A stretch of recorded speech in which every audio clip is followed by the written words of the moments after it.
when I think about New York and what it means to me, I think about pots and pans.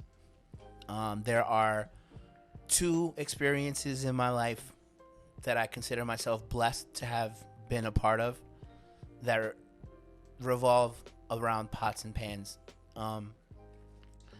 In 2009, one of my very dear friends in life was a bartender at New York Steakhouse, which is the corporate steakhouse inside of the new Yankee Stadium.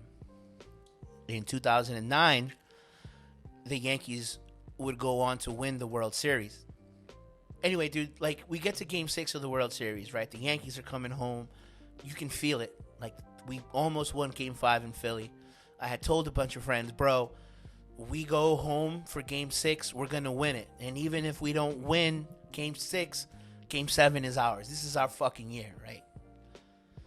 So I tell my friends, yo, I'm going home. I know I'm not going to get a ticket. I'm not paying $1,000 for a fucking seat in the new stadium for this. But there's a magic to the neighborhood around Yankee Stadium, just like there is at any stadium in any city. So anyway, long story short, man, Laura pulls some improbable strings, and her regular gives her his ticket to give to me. And I get to go into Yankee Stadium for the sixth inning on the night that we clinched the World Series.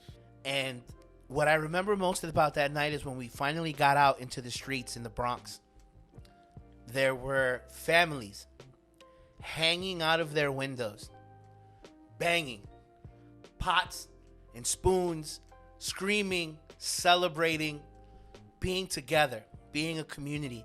For that moment, all of those people, white, black, brown, yellow, Bronx, Queens, Manhattan, if you bled pinstripes, there was a love, there was a unity, right?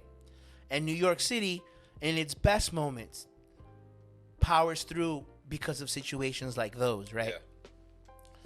So that moment became that much more relevant to me when I experienced it for the second time in a completely different environment, right?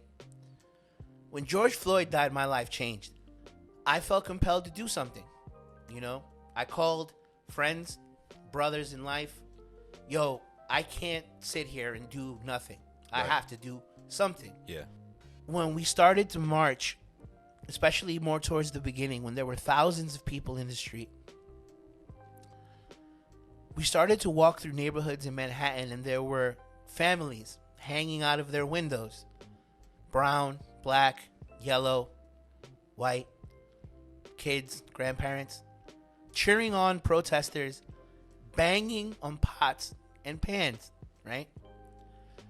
And initially, the experiences didn't connect in my head, even on an auditory level, right? But now when I think about it, those are two completely different examples of a city that is so diverse coming together. One was for celebration.